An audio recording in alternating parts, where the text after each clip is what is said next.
Hello, welcome to YouTube channel Israel Reclaiming the Birthright. I'm your host Ron Singer, and this is lesson 4.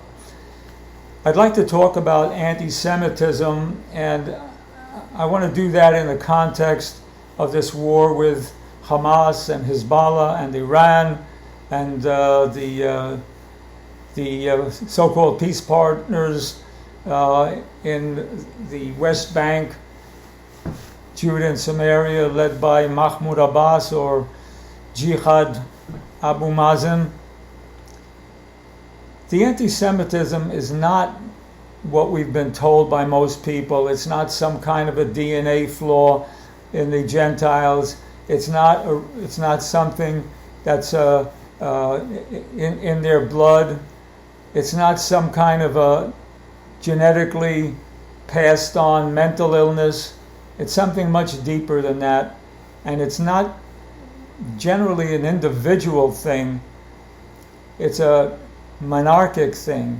It's an issue of rulers from time immemorial who want to eliminate any threat to their hegemony of their part of the world, as much of it as they can get.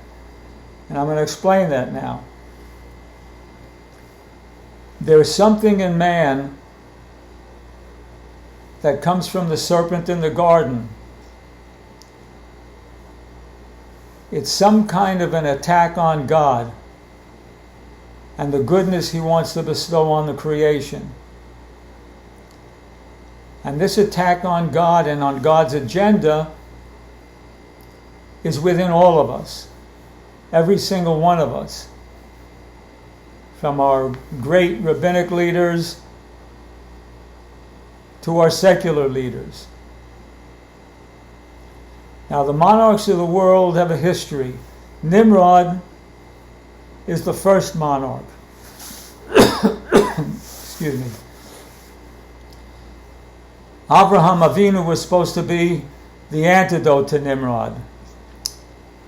But Abraham was also afraid, and that was the context of the world. There was no such thing as democracy, civil rights, individual rights.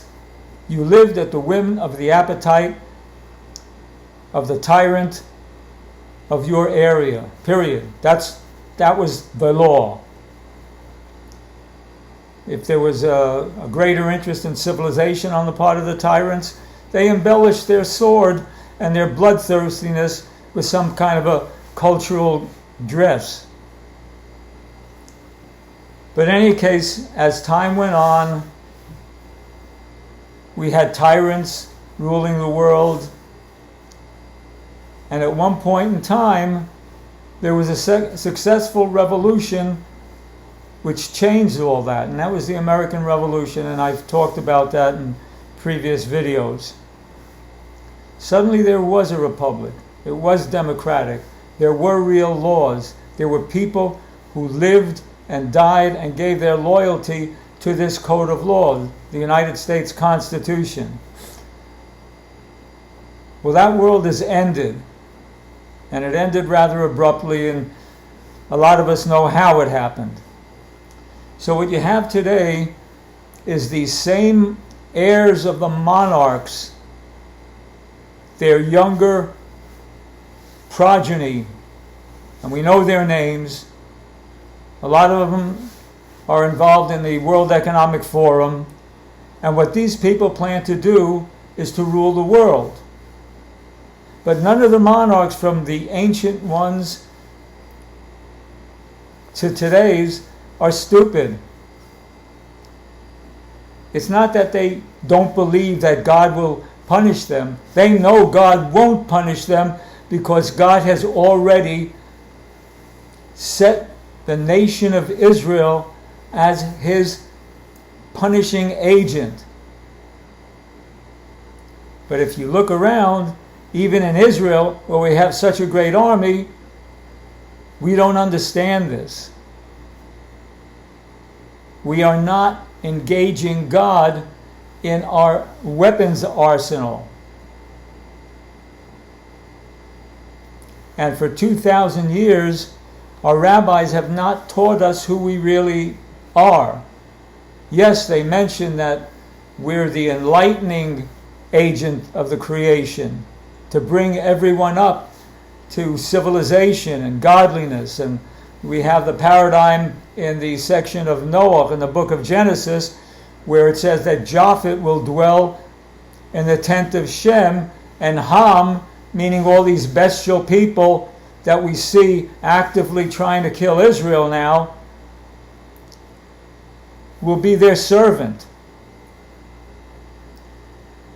Now Japheth was never induced to live in the tent of Shem, because the tent of Shem was full of suffering for thousands of years. So why bother? And the reason the people of Israel stayed asleep is because we were taught for 2,000 years that we were actually performing according to the will of God, and all those blessings that were promised to us, as I've mentioned in previous talks, are coming after the Messiah comes, at the next world. And this is a lie. I urge you to go back to those chapters that I cited and read it for yourself.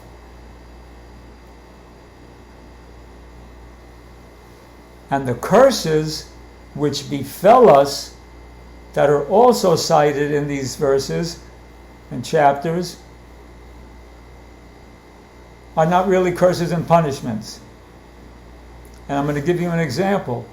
One of the most wonderful rabbis we've had is the Lubavitcher Rebbe, Menachem Schneerson.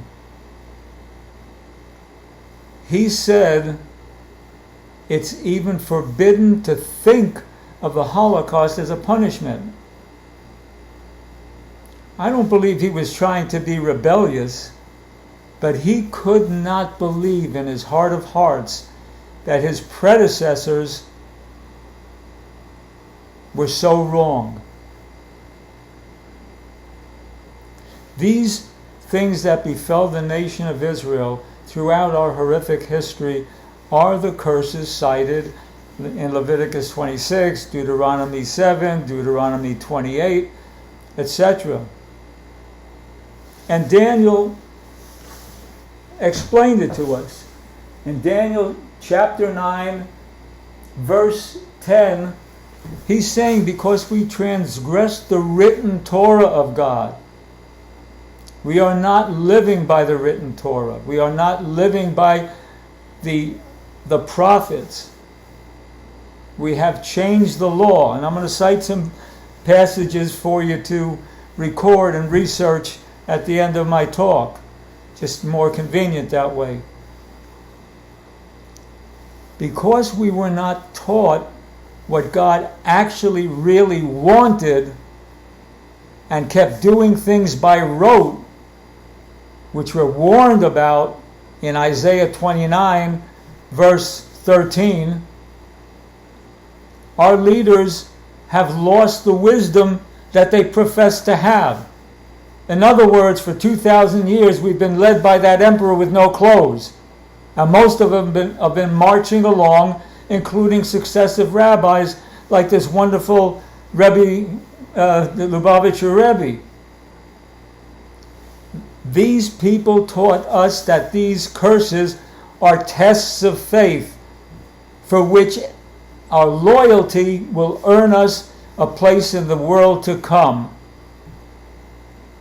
This is the spin. This is the mythology. So let's understand that these tyrants know that we're asleep.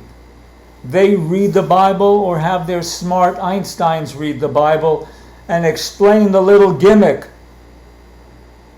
that the Jews are hopelessly enthralled in a misconception about how to serve God, and they can never punish the tyrants for doing what they're doing to the people of Israel, because this is the way the creation is set up. Israel is God's war club to destroy tyrants. But if we don't read Jeremiah 51:20, how are we going to know that? And if we ignore Leviticus 19:16, forbidding us to stand idly by our brother's blood, how are we going to know this?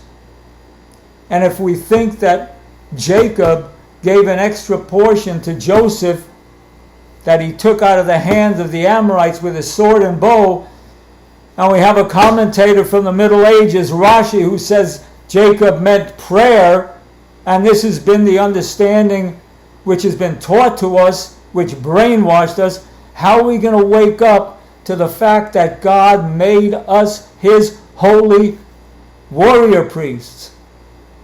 And these monarchs know it, and they laugh, and they have this whole charade of nations at the United Nations, and anyone who's smart there, all the tyrants from the descendants of the old German kings, from the descendants of the Nazis of the Hitler era, who are ruling America right now as I'm speaking. All these people know this. They know that they are getting a pass until we, the Jewish people, finally wake up. You don't fight with prayer. You are not the army of God by praying. When the Cossacks, when Khmelnytsky was raiding and destroying Jewish villages in Russia and the Ukraine especially, in the 16th, 17th century, 1650, something like that, our men were crying in the shuls while women were being raped, babies ripped out of their bellies and live cats stitched up in them. The barbarism is not so much different from the monsters on the Arab part of the world. It's a consciousness of incredible evil. And we are promised, once we get things together with God, that these children of evil will never bother us again. So if we have a lack of understanding of what we just discussed, and if we think that anti-Semitism is some kind of a mental disease or a DNA flaw, we're never going to get it right. And if we think that Tzahal, the Israel Defense Forces, is going to save us and save themselves, well, we've seen what happened in 1973. Golda lost her courage and agreed to take the first punch.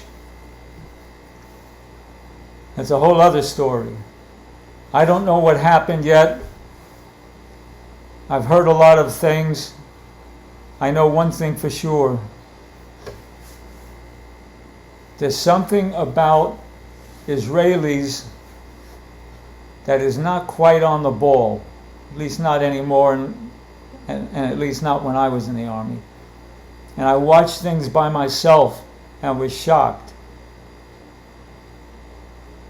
When you love your people and love your God, this can't happen. I'm sorry. Say what you want, disagree with me, fine. But I'm telling you, it can't happen. Ever. So we'll find out in the future what did, but it doesn't matter now. If we are going to pray, we should be praying for God to have mercy on our crazy souls and release the hostages and give our soldiers full support miraculously without even showing his hand, but keeping them all alive and making them victorious and bringing them home and destroying the entire entity of what lives in Gaza. Our prophets say it's going to be a pasture land for sheep anyway. And if you think the world has anything to say about it, just keep in mind who really runs the world. The one authority we've already discussed is God, period. And things may look pretty dismal, but anyone who's experienced God's presence and certainly God's salvation when he should have been dead knows this. So what we have to do is return to the written Torah, We have to learn how to defend ourselves. Now, we have a wonderfully Israeli style of martial arts which encompasses the best of all of them, and that's Krav Maga. Just Google it and go to a class. There's no excuses anymore. And for religious people living in Israel, come on. The greater the faith, the greater the courage, the greater the success in war. Now, if something happened with my screen froze, it's a new computer, it happens, a lot of people complain about it. What am I going to tell you? I don't know how to deal with it any more than anybody else did when I queried it. So I'm going to keep talking and you're going to listen to me with the funny face. Anyway, so now is probably a good time for me to sit down and read the passages I wanted you to study on your own. So here we go. So we know why tyrants don't fear God. They know that God assigned Israel to be his war club. That's in Jeremiah 51:20, Isaiah 25:5, and one of the antidotes to Amalek is Isaiah 41:15. Jeremiah 48:10 says we're forbidden to not to raise our sword when the time comes, and the time certainly is here. Isaiah 25:4, Jeremiah 17:5-7 means don't trust in man, any man, not our leaders, not me. Just read what God says. Thank God the Bible is intact. We have it. Just read the Tanakh. This is not something our rabbis have taught us. And that's a whole other story and why. So Jeremiah 17:5-7 says, don't trust in man, but trust in God. And the ones who trust in man are cursed. Jeremiah 26:4, God warns of destruction for lack of compliance. Same as Daniel 9:11-13 told us. He understood why all this stuff happened, why we were exiled to Babylon, where he was saying this. Now, we have to have strong hands. That's in Zechariah 8:9-13. And we're God's servants.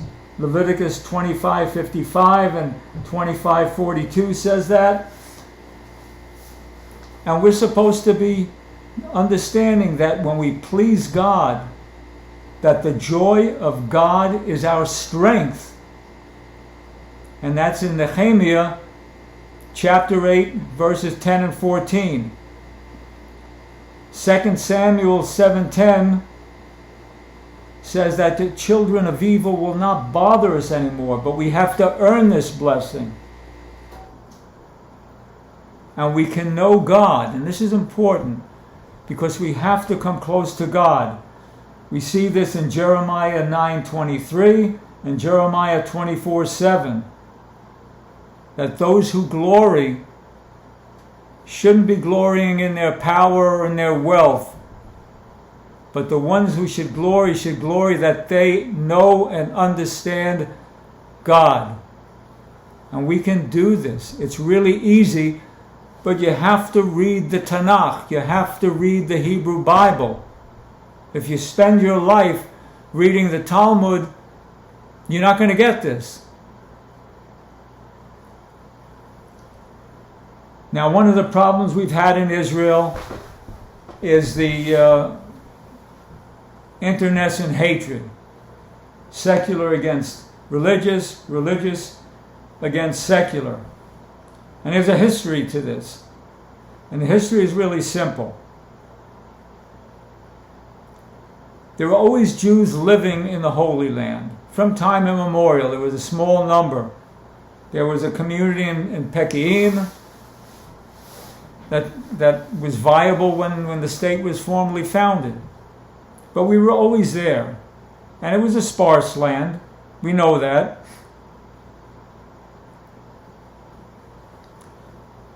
But in 1881 or 82, Tsar Alexander II of Russia was assassinated.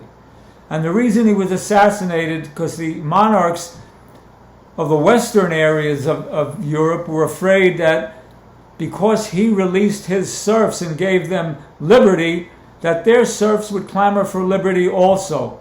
And they already saw what happened in France and with the American Revolution before that. And they weren't taking any chances.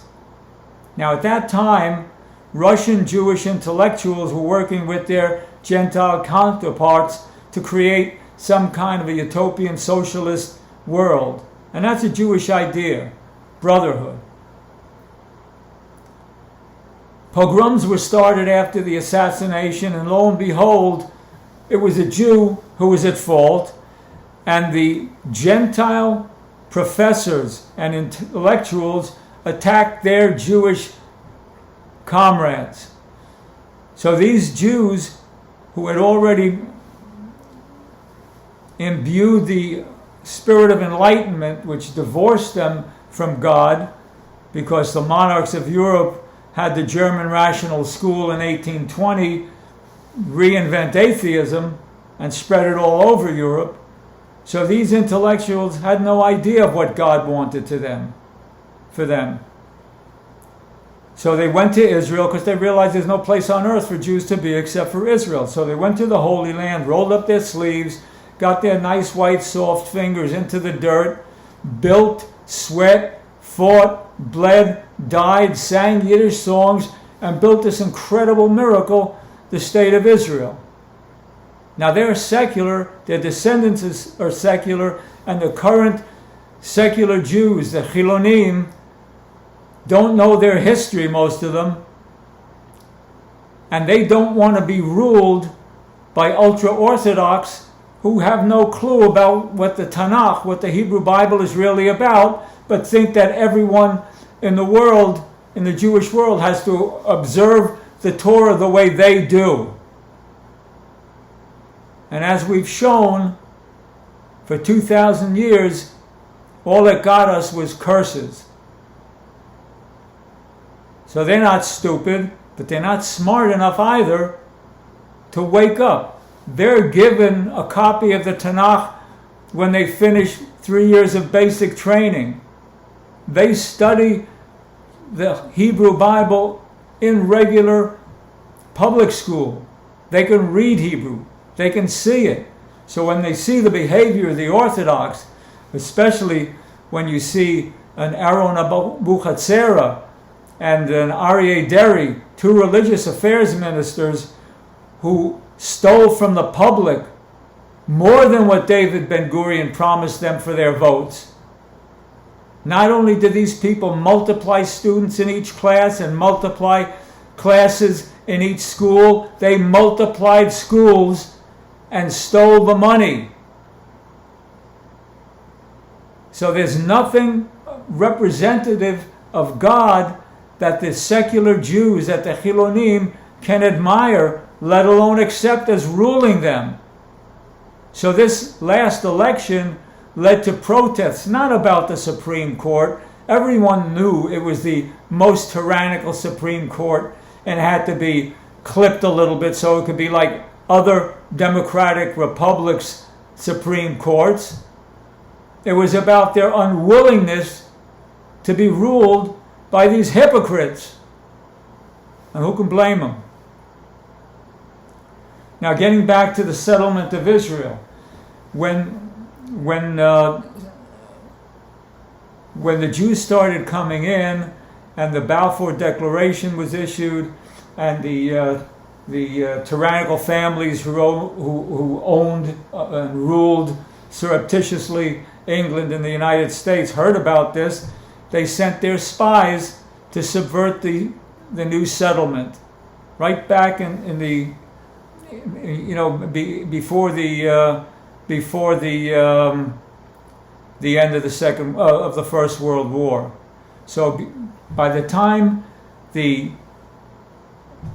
Treaty of Versailles gave the mandate to rule the land of Israel to the British, these spies had already done a lot of damage. And I'm talking about Jack and Kim Philby from England, and Alan Dulles and John Forster Dulles from the United States. So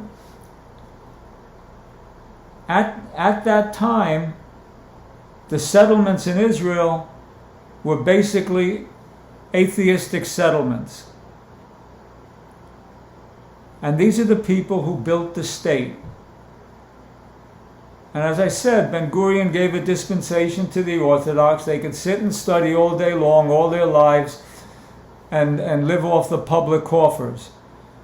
But after the Abu Hatzera affair and the Ari Deri affair, and all this embezzlement of public funds for yeshiva students, all hell broke loose when this last government was elected.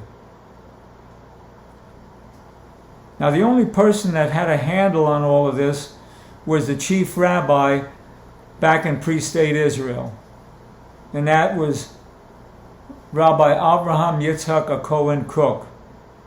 He was a magnificent human being, the likes of which we haven't seen again in the rabbinic world. And the old Yeshuv of the Orthodox, the Haredim, hated him. They wanted Rabbi Sonnenfeld to be the leader of the people in Israel. But what Rav Kook saw is that the ossification of world Jewry in Europe in particular was so... It was like living dead as far as Zionism was concerned. These people accepted the civil rights of the Napoleons, of the Emperor Franz Joseph, and forgot that we weren't just a religion, that we were a nation, that Paris was not our Jerusalem, that the Seine was not our Jordan, as they said. And Rav Kook understood this. I'll give you an example. When the Gaon of Vilna at the end of the 18th century said it's time to move to Israel, his chief disciple built 60 yeshivas. Great. So even with the Mizrahi movement, which was led by a wonderful rabbi, Yitzhak Reines, was planning to move en masse to Israel, they couldn't get this ossification out of them to give them even an impetus to make a move. And Rav Kook saw this, and he saw that God co-opted the atheist Hilonim, the secular Jews, to do his work of Kedusha, of holiness in settling the land. That's it. Till this day, if you talk to your rabbis, they don't know this, they don't get this, and they probably don't even accept it. But we have to understand that you secular Jews, as holy as your devotion to Israel is, and it really is, you've given your life and blood and everything to it without the Torah obligation in you, though it emanates from you, without your knowledge of it. So what has to be done now is you Jews who are not yet observant have to pick up your Tanakhs. If all you've got is a Tanakh you were issued when you got out of the army, read it and do what it says. I mean, it's really easy. Walk righteously. Live righteously. Love honesty and justice. Walk humbly with your God. Try to interface with God. He's here all the time. The feeling of the presence of God is the greatest wealth you can experience. There is no Rockefeller on earth or oil mogul who can attain this incredible wealth, but you can, and it's free. But you have to give up your appetite and love God with all your heart, soul, and might, not run after the sight of your eyes or the desires of your heart, but to do what God says He wants in the written Torah as it's modified by our prophets, so that you can be holy because you're fulfilling the laws. And when we're holy and when we're pleasing God, He becomes our power, our ally. And we are then the war clubs that He uses as He animates us to defeat these monsters all around the world and to subdue all these tyrants that don't want us to wake up to what I'm saying. So forget about how you've been fighting anti-Semitism with the silly organizations who just waste billions of dollars over who knows how long and get nowhere. The whole world is against us anyway, because their leaders are the real tyrants, and their people have this tyrannical impulse in them, and they don't want to see Jews wake up and become the governors of the world, even though they're going to benefit for it. In a similar way that the Arabs who fled from their landlords, where they lived like serfs in modern times, fled to Israel so they could work with us Jews, who paid them well and treated them kindly and gave them a quality of life that was destroyed by the stupid Oslo Agreement 30 years ago. Now they're in such fear that they take sides with Hamas, they take sides with Fatah, they take sides with Hezbollah, with all the terrorist groups, because they can't live without doing that. And we let it happen under our noses. And because we were afraid of the pressure of these globalist tyrants who want to make sure we never wake up. So let's pick up the Tanakh, let's read it, let's wake up. We can win really easily, but the way this war is fought is on a metaphysical level. First, we bring God back home in our hearts and our souls. We love Him and observe His laws that we read in the Tanakh. And then when our soldiers are in battle, God fights with them. And our history shows this. Just take a look at Joshua. The only time he lost men was when one man, Achan, hid statues under his tent because he wanted to use the gold and the gems. And we're warned we have to destroy these things. Of course, the Talmud says something else. If a hammer and chisel made it idol worship, then a hammer and chisel can make it good for us to use again, because these rabbis couldn't believe that God didn't want us to take advantage of real assets. Because they're material. They don't know what spirit means. They talk about the face of God, the Spirit of God. They talk about Ruach Elohim, and they talk about the Shekhinah, but they don't experience it. You have to observe the Tanakh as it's written, and you'll find that all the laws in the Torah are not the laws that God really wanted to give us, as Ezekiel chapter 20 verse 25 will tell you. We were so hell-bent on meat eating, which God said was a rejection of His presence in Numbers 11, that God gave us a whole sacrificial cult. Well, this is over. There's no sacrifices in the next temple. Period. Nor is there any meat eating. So let's wake up. Let's not let these tyrants of the world orchestrate behind the scenes by funding them, as was done with this administration and previous administrations. Because when we give money to Iran, it goes to kill our soldiers where Hamas is the boss, where Hezbollah is the boss, where the Houthis are the boss, and where anyone else is the boss. Okay? So we've got a wild world now, and the only salvation of the world is you waking up, approaching God, and welcoming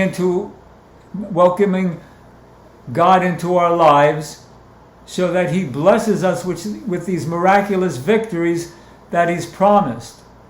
We have never done what I've said, ever, with all the 2,000 years and reams of paper that our rabbis provided, and it's worth studying them if you've got the time, to see mostly the contradictions, the additions and the subtractions that God prohibited in the written Torah and the Tanakh, so that you can better understand how we've been deceived by our own people as well as the rest of the tyrants of the world.